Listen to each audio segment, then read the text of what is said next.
Assalamualaikum warahmatullahi wabarakatuh. Selamat sore sebelumnya kepada Bapak Hamdan SEMM selaku dosen Green Management. Perkenalkan, nama saya Fangki Octavio Yulistio Firdaus. NIM saya di 4312011198. Saya di sini akan menjelaskan tentang materi CPMK 5 yaitu Green Human Resource. CPMK 6 ada Ecopreneurship, lalu ada CPMK 7 tentang Green Tourism. Baik, untuk penjelasan pertama, CPMK 5 tentang Green Human Resource. Green Human Resource adalah konsep yang mencakup integrasi praktik dan prinsip berkelanjutan secara lingkungan dalam manajemen sumber daya manusia. Hal ini melibatkan penerapan kebijakan, praktik, dan inisiatif ramah lingkungan dalam berbagai aspek seperti rekrutmen, pelatihan, keterlibatan karyawan, dan budaya organisasi secara keseluruhan. Tujuan dari Green Human Resource adalah menciptakan lingkungan kerja yang tidak hanya memprioritaskan kesejahteraan karyawan, tetapi juga mempertimbangkan dan meminimalkan dampak lingkungannya. Analisa Green Human Resource melibatkan penilaian dan pemahaman terhadap implementasi praktik dan kebijakan berkelanjutan di dalam manajemen sumber daya manusia suatu organisasi.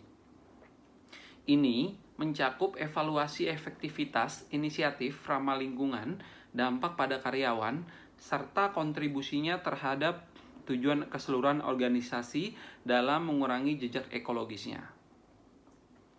Selain itu, analisis ini dapat mempertimbangkan keterlibatan karyawan dalam inisiatif hijau, kebijakan pembelajaran berkelanjutan, dan strategi pengembangan sumber daya manusia yang mendukung prinsip-prinsip lingkungan. Hasil analisis ini dapat membantu organisasi untuk terus meningkatkan dan mengoptimalkan praktik Green Human Resource mereka.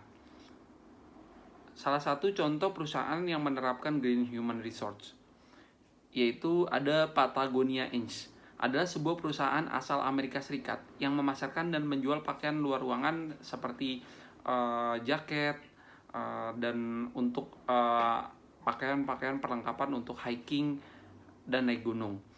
Patagonia dikenal sebagai perusahaan yang sangat peduli terhadap keberlanjutan dan etika dalam operasinya. Beberapa contoh praktik Green Human Resource yang diterapkan oleh Patagonia melibatkan berbagai aspek keberlanjutan di tempat kerja yang mencakup. Yang pertama ada program waktu luar. Patagonia menerapkan program waktu luar yang memungkinkan karyawan mengambil cuti untuk melakukan kegiatan di luar ruangan, seperti hiking, memancing, dan bersepeda. Program ini bertujuan untuk meningkatkan hubungan karyawan dengan alam dan memotivasi mereka untuk menjaga lingkungan. Lalu ada dukungan terhadap inisiatif lingkungan karyawan. Patagonia mendorong karyawan untuk mengusulkan dan mewujudkan inisiatif lingkungan di tempat kerja.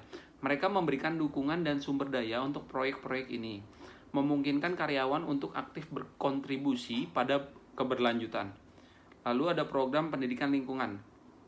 Perusahaan ini menyelenggarakan program pelatihan lingkungan untuk karyawan agar mereka lebih memahami dampak pekerjaan mereka terhadap lingkungan dan bagaimana mereka dapat berkontribusi pada solusi berkelanjutan.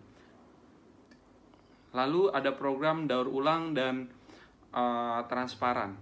Patagonia mendukung prinsip-prinsip daur ulang dan berbicara transparan dalam bisnisnya. Ini mencerminkan nilai-nilai keberlanjutan dan transparansi yang dijunjung tinggi oleh perusahaan. Banyak jaket atau alat-alat untuk naik gunung, untuk memancing yang didaur ulang oleh perusahaan Patagonia ini. Lalu ada kebijakan pemberdayaan karyawan. Patagonia memberdayakan karyawan untuk menjadi advokat keberlanjutan.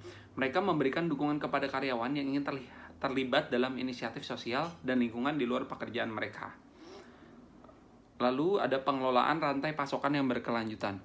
Patagonia berkomitmen untuk memastikan rantai pasokan mereka sesuai dengan standar keberlanjutan. Mereka bekerja sama dengan pemasok yang mematuhi praktik-praktik etis dan ramah lingkungan. Lalu ada investasi dalam material berkelanjutan.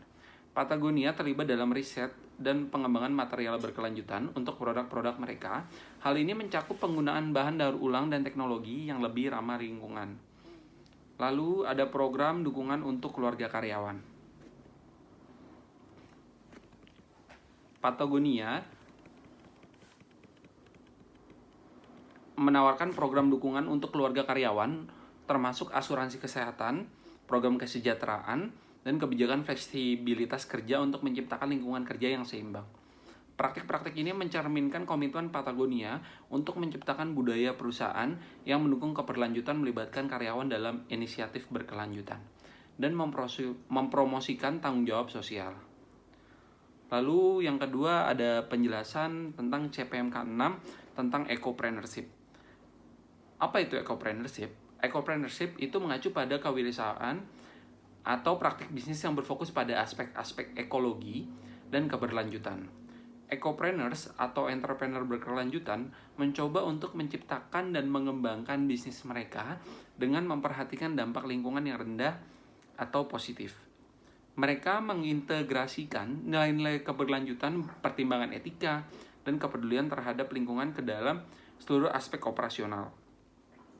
Dan pengembangan bisnis mereka tujuan utamanya adalah tidak hanya mencapai keberhasilan finansial, tetapi juga memberikan dampak positif pada planet dan masyarakat secara keseluruhan.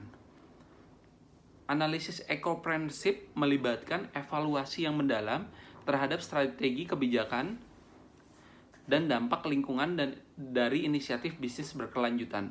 Beberapa aspek yang dapat dianalisis termasuk yang pertama yaitu ada model bisnis berkelanjutan, yaitu memeriksa bagaimana bisnis tersebut mengintegrasikan keberlanjutan ke dalam model bisnisnya, apakah melalui penggunaan sumber daya yang bertanggung jawab, desain produk yang ramah lingkungan, atau metode produksi yang efisien dan berkelanjutan.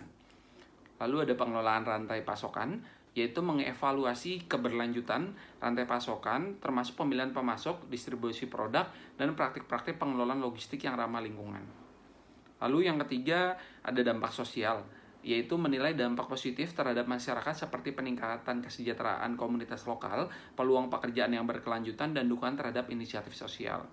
Lalu yang keempat ada inovasi, produk, dan layanan. Mengidentifikasi inovasi dalam produk atau layanan yang mendukung keberlanjutan, serta sejauh mana produk tersebut memenuhi standar lingkungan dan etika. Lalu yang terakhir ada partnership dan kolaborasi. Menganalisis keterlibatan dan kolaborasi dengan pihak eksternal, termasuk organisasi non-pemerintah atau NGO, pemerintah, atau perusahaan lain dalam mendukung tujuan keberlanjutan. Melalui analisis ini, dapat dievaluasi sejauh mana suatu usaha mencapai tujuan ekologis dan sosialnya, dan sejauh manakah dampak lingkungan positif yang dihasilkan. Contoh perusahaan yang merupakan ecopreneurship adalah mungkin teman-teman udah tahu atau sering jalan ke mall, ada suatu perusahaan yang bernama The Body Shop. Ya, The Body Shop adalah salah satu perusahaan yang menjual atau fokus terhadap kecantikan. The Body Shop adalah perusahaan salah satu yang menerapkan ecopreneurship dengan berbagai inisiatif berkelanjutan. Beberapa contohnya termasuk bahan baku berkelanjutan. The Body Shop berkomitmen untuk menggunakan bahan baku yang diperoleh secara etis dan berkelanjutan. Mereka aktif dalam mendukung petani dan komunitas lokal yang terlibat dalam produksi bahan-bahan tersebut. Lalu yang kedua ada produk ramah lingkungan. The Body Shop memproduksi produk perawatan tubuh dan kecantikan yang ramah lingkungan. Mereka terlibat dalam mengurangi penggunaan plastik, mendukung daur ulang kemasan, dan mempromosikan penggunaan bahan-bahan alami. Lalu ada kampanye hewan tanpa uji coba. The Body Shop menjadi pelopor dalam kampanye melawan uji coba kosmetik pada hewan. Mereka mempromosikan produk tanpa uji coba hewan dan berkomitmen untuk menjadi merek kecantikan pertama yang sepenuhnya bebas uji coba dari hewan. Lalu yang keempat ada program Community Trade. Mereka memiliki program community trade yang memberdayakan komunitas lokal, khususnya di negara-negara berkembang, dengan memperoleh bahan-bahan dari sumber daya alami lokal. Lalu yang kelima ada advokasi lingkungan dan sosial. The Body Shop terlibat dalam advokasi dan kampanye lingkungan serta sosial. Mereka berusaha untuk menciptakan perubahan positif melalui partisipasi dalam isu-isu seperti hak asasi manusia, lingkungan hidup, dan keadilan sosial. Dengan menerapkan berbagai inisiatif ini, The Body Shop menunjukkan komitmen mereka untuk menggabungkan bisnis yang dengan kepedulian terhadap lingkungan dan masyarakat, serta menjunjung tinggi ecopreneurship.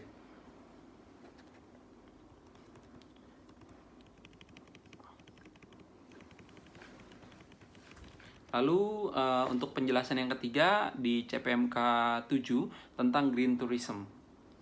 Green Tourism atau pariwisata hijau mengacu pada praktik-praktik pariwisata yang berfokus pada keberlanjutan dan perlindungan lingkungan. Tujuan dari Green Tourism adalah untuk meminimalkan dampak negatif pariwisata terhadap lingkungan, budaya, dan masyarakat lokal sambil memaksimalkan manfaat positifnya. Ini melibatkan penggunaan sumber daya alam yang bertanggung jawab atas pelestarian warisan budaya, pendukung komunitas lokal, dan mengedepankan kesadaran lingkungan di antara wisatawan dan operator pariwisata. Prinsip utama dari Green Tourism adalah menjaga keseimbangan antara pembangunan ekonomi sektor pariwisata dan pelestarian keberlanjutan lingkungan dan budaya. Analisis Green Tourism melibatkan evaluasi dampak pariwisata terhadap lingkungan, budaya, dan masyarakat, serta upaya untuk mengidentifikasi dan mengimplementasikan praktik-praktik berkelanjutan.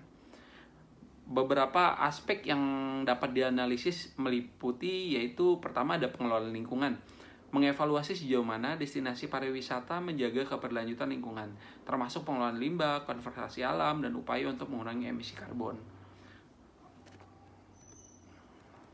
Lalu ada pelestarian budaya, mengidentifikasi tindakan yang diambil untuk melindungi dan melestarikan warisan budaya lokal, serta promosi partisipasi komunitas dalam kegiatan pariwisata.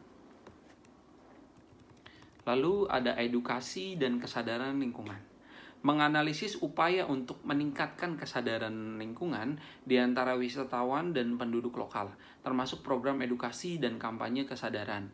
Lalu ada 4, pemberdayaan komunitas. Melihat sejauh mana pariwisata memberdayakan dan melibatkan komunitas lokal, termasuk peluang pekerjaan, pendidikan, dan dukungan untuk usaha lokal. Lalu yang kelima ada transportasi ramah lingkungan. Menilai jenis transportasi yang digunakan oleh wisatawan dan infrastruktur transportasi di destinasi untuk mengurangi dampak karbon dan lalu lintas. Lalu yang keenam ada sertifikasi dan standar keberlanjutan. Menilai apakah destinasi atau fasilitas pariwisata memiliki sertifikasi atau mengikuti standar keberlanjutan tertentu yang menunjukkan komitmen mereka terhadap praktik pariwisata berkelanjutan. Melalui analisis ini, destinasi atau operator pariwisata dapat mengidentifikasi area-area di mana mereka telah berhasil menerapkan praktik-praktik hijau dan area yang memerlukan perbaikan atau perubahan untuk mencapai tingkat keberlanjutan yang lebih tinggi. Baik, saya akan berikan contoh masing-masing. Di analisis Green Tourism ini ada pengelolaan lingkungan. Di sini dijelaskan bahwa mengevaluasi sejauh mana destinasi pariwisata menjaga berlanjutan lingkungan. Jadi sekarang sudah banyak, kita kasih contoh tempat wisata di salah satu tempat wisata di Indonesia yaitu Bali. Sekarang hampir hotel di setiap Bali menggunakan di tempat untuk minumnya tidak menggunakan sedotan lagi. Itu adalah salah satu green tourism yang diterapkan oleh pihak hotel untuk menjaga lingkungan agar lebih baik. Lalu untuk pelestarian budaya juga di Bali ada beberapa tempat-tempat wisata yang khususnya dia menjual kain-kain Bali yang dijual oleh pedagang-pedagang UMKM yang diperkenalkan kepada wisatawan luar. Transportasi ramah lingkungan. Jadi kalau untuk transportasi ramah lingkungan ini memang sudah banyak di daerah wisata yang menggunakan Grab, yang menggunakan Grab listrik itu mengurangi dampak karbon dari lalu lintas. Ya, ini adalah contoh perusahaan yang mensupport Green Tourism. Konsep Green Tourism bagi PT Bluebird Tbk terdiri dari 3 pilar berkelanjutan, Ketiganya menyatu dalam budaya kerja perusahaan yang telah diterapkan dengan 3 pilar ini. Perusahaan ingin menjadi perusahaan transportasi yang mengedepankan bisnis berkelanjutan dengan menyatu ke alam. Pertama ada Blue Sky, yakni bagaimana menjunjung alam agar dirawat dan dijaga sehingga langit bisa lebih biru. Salah satunya adalah menggunakan kendaraan listrik.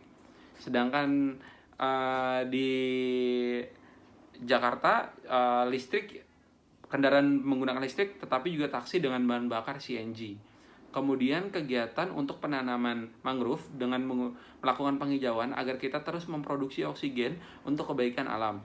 Bagi manusianya, perusahaan juga melakukan CSR yang berkaitan dengan lingkungan.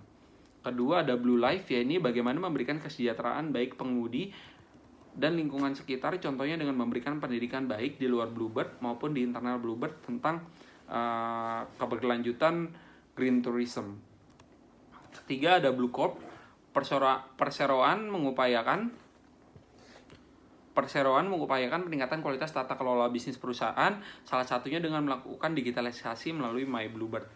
Hasil dari konsolidasi ini kemudian menghasilkan moto hygiene is new currency. Saat ini Bluebird akan menyediakan beberapa kendaraan listrik di tempat-tempat wisata. Hal ini tentu saja membutuhkan keahlian khusus dalam